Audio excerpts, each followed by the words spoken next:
समझना होता है आपको। पहले एक बार ध्यान दोगे तो भी क्या है आपका क्लासिफिकेशन ऑफ कार्बोहाइड्रेट। ये 3 टाइप का होता है भाई।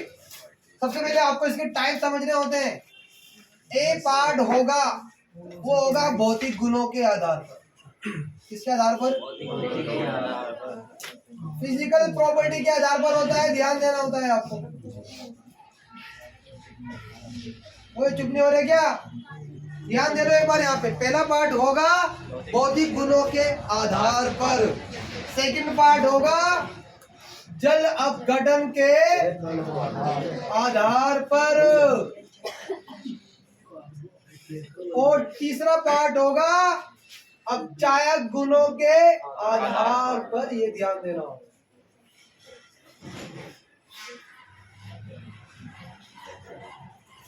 ठीक है ना? कैसे इसको समझ लेते हैं एक बार। मतलब कार्बोहाइड्रेट 3 टाइप के होंगे। पहला पार्ट भौतिक गुणों के आधार पर, दूसरा पार्ट जल अपघटन के आधार पर, और तीसरा पार्ट है अपचायक आधार के आधार पर होता है। ये ध्यान देना। सी पार्ट मान लो इसको आप बी पार्ट। ठीक है ना? इसके बारे में हम थोड़ा समझते हैं। टेबल के अकॉर्डिंग समझोगे तो आपको समझ आएगा। ठीक है, एक बार ध्यान देना होता है। भौतिक गुणों के आधार पर जो कार्बोहाइड्रेट होंगे वो 2 टाइप के होंगे। कितने होंगे? 2 टाइप। एक तो होता है भैया शुगर, नाम सुना होगा आपने, शर्करा। चुप हो जाओ, ध्यान देना होता है यहाँ पे आपको। चुप हो जाओ बिल्कुल। तो शुगर कौन से होते हैं? कौन से कार्बोहाइड्रेट शुगर होंगे? ऐसे कार्बोहाइड्रेट जो स्वाद में मीठे होंगे और जो पानी के अंदर, जो जल के अंदर डिसॉल्व हो जाते हैं, और जो इनकी प्रकृति कैसी होती है? क्रिस्टलीय होती है। तो फ्रुक्टोज होगा, उन्हें आप क्या बोलते हैं? शुगर होगा। ठीक है ना? जैसे example sucrose, glucose, fructose. Fructose भी लिख लो। ध्यान देना होता है। ये सबके फॉर्मूले आपको ध्यान देना होगा। इनको बोलते हैं आप शुगर। इसका फॉर्मूला होगा C6H12। हो जाओ भाई, चुप नहीं हो रहा क्या? सेकंड पार्ट की बात आपको ध्यान देना होता है। नॉन शुगर कौन से होंगे? ए शर्करा। तो ये ऐसी शर्करा होंगे, मतलब ये ऐसे कार्बोहाइड्रेट होंगे जो स्वाद में मीठे नहीं होते और जो जल में क्या होते हैं? डिसॉल्व नहीं होते और एक क्रिस्टलीय ठोसी प्रकृति दिखाते हैं। उनको आप क्या बोलते हैं? नॉन शुगर कहते हैं। जैसे एग्जांपल आपको समझना होता है। भारत माता जी मैं समझूंगा। मेरा भारत माँ क्या है?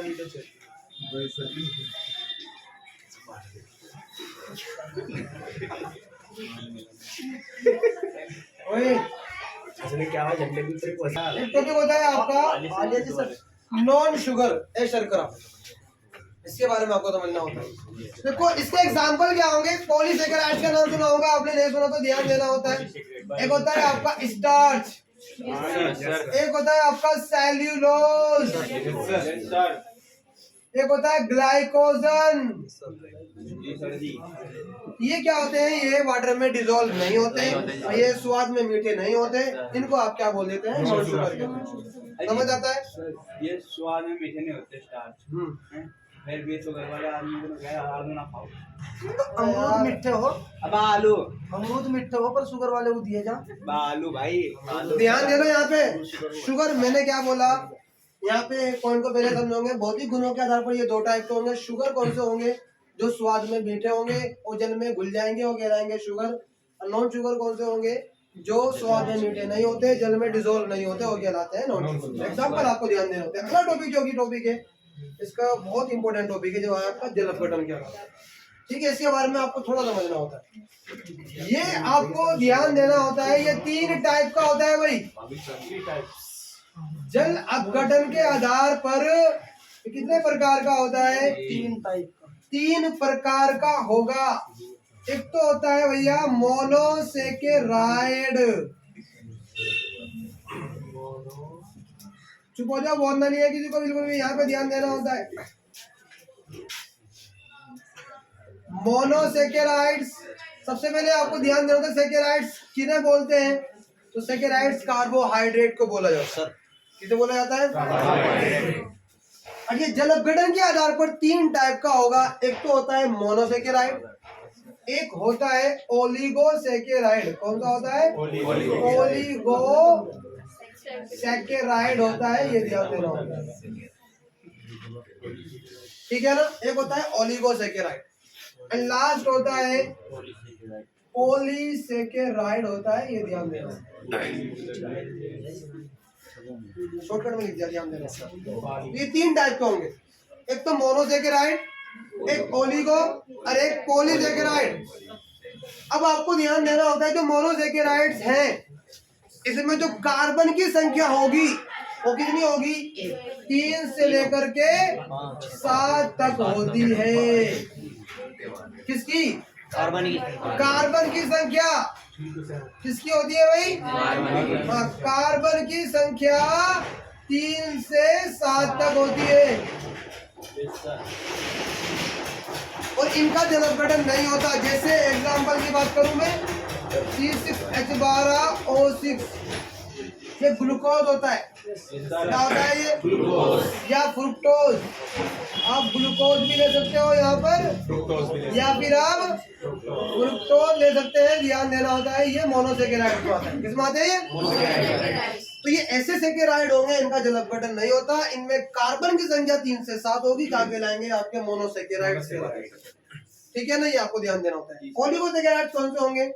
ओलिगो में आपको ध्यान देना होता है, ये आपके जो ओलिगोसेकेराइड होंगे इनका जल अपघटन होने के बाद ये मोनोसेकेराइड के 2 अणु दे सकते हैं, 3 दे सकते हैं, 4, 5, 6, 7, 8 मतलब 10 तक अणु दे सकते हैं। बात कहने की क्या है, इसमें कौन कौन से आएंगे? एक तो आएगा आपका डाइसेकेराइड। कौन आएगा?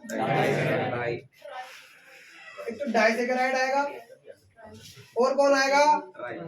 ट्राइसेकेराइड आएगा। कौन आएगा? टेट्रासेकेराइड आएगा। ध्यान देना होता है आपको। कौन सा आएगा? और पेंटा। बात कहने की में आपको ध्यान देना होता है, डेकासेकेराइड तक आते हैं। कहाँ तक आते हैं? तो यहाँ पे क्या होगा? जो डाइसेकेराइड होगा उसका जल अपघटन होने के बाद ये मोनोसेकेराइड के 2 अणु देगा। कितना देगा? 2 अणु। जो ट्राइसेकेराइड होगा इसका जल अपघटन होने के बाद ये मोनोसेकेराइड के 3 अणु देगा। कितना देगा? 3 अणु। ऐसे आपको ध्यान देना होता है, जो टेट्रासेकेराइड होगा इसका जल अपघटन होने के बाद कितना देगा बेटा? ये 4 अणु देगा। ये ध्यान देना होगा। क्लियर है ना? और ये कौन है? मोनोसेकेराइड आपकी ग्लूकोज और फ्रुक्टोज। जैसे सपोज दैट मैं यहाँ पे बात कर रहा हूँ, यहाँ पे आपने कोई ट्राइसेकेराइड लिया और इसका मैंने जल अपघटन कराया तो ये ग्लूकोज के कितने अणु देगा? हाँ, ट्राई ग्लूकोज के 3 अणु देगा। कितना देगा? 3 अणु। ये ध्यान देना होता है क्योंकि ट्राइसेकेराइड क्या देगा भाई? 3 अणु देगा। मोनोसेकेराइड की मोनोसेकेराइड कौन है? यहाँ पे ग्लूकोज और फ्रुक्टोज होता है। ये ध्यान रखना। क्लियर है क्या? आपको पढ़ना है यहाँ पे डाइसेकेराइड्स को डिटेल में, लेकिन आपको ध्यान देना होता है इनके बारे में। क्लियर है क्या? लास्ट कौन सा है? पॉलीसेकेराइड। पॉली कौन से होंगे? पॉली में आपको ध्यान देना होता है, जब इनका आप जल अपघटन करोगे पॉलीसेकेराइड्स का, तो इनका जल अपघटन करने के बाद ये मोनोसेकेराइड के n अणु देते हैं। कितना देते हैं? n अणु देते हैं। जैसे सपोज दैट आपने पॉलीसेकेराइड का एग्जांपल कौन सा होता है, तो थोड़ा सा मैं इसको हटा रहा हूँ, यहाँ पे आपको ध्यान देना होता है। जैसे मैं इसके एग्जांपल लिख रहा हूँ, तो ओलिगोसेकेराइड के एग्जांपल आपको ध्यान देने होते हैं। ओलिगो में आपका एग्जांपल आएगा, एक तो आएगा सुक्रोज। कौन आएगा? सुक्रोज। एक आएगा आपका लैक्टोज। कौन आएगा? लैक्टोज। एक आएगा माल्टोज। कौन आएगा? माल्टोज आएगा। जब आप इनका जल अपघटन करोगे तीनों का, ये तीनों डाइसेकेराइड के एग्जांपल होते हैं। किसके होते हैं? डाइसेकेराइड के तीनों एग्जांपल है। जब इनका आप जल अपघटन करोगे तो ये मोनोसेकेराइड के 2 अणु देंगे। ना देंगे? 2। ध्यान देना होता है। जैसे बात करें पॉलीसेकेराइड की, एग्जांपल की बात करें तो डायरेक्टली जैसे एग्जांपल है इसका स्टार्च, सेल्यूलोज, ग्लाइकोजन। ग्लाइकोजन आपको ध्यान देना होता है। जो स्टार्च होगा, जब स्टार्च का आप जल अपघटन करोगे तो तो ये मोनोसेकेराइड के एन अणु देगा। जैसे सपोज दैट हम स्टार्च से ग्लूकोज को बना रहे हैं, किसे बना रहे हो? अगर आपने स्टार्च की, जैसे स्टार्च का फॉर्मूला होता है C6H10O5 का होल एन, ये फॉर्मूला होता है स्टार्च का। किसका होता है? इसका आपने जल अपघटन किया, मतलब H2O से रिएक्शन करी। किससे करी आपने? H2O से रिएक्शन करी आपने, H2O के N मॉलिक्यूल लिए। अब ये क्या होगा? ये कन्वर्ट हो जाएगा ग्लूकोज में। क्या में कन्वर्ट होगा? ये ग्लूकोज के कितने अणु देगा? N अणु देगा। ध्यान देना होता है। जैसे यहाँ पे C कितनी बार आएगा? 6 बार।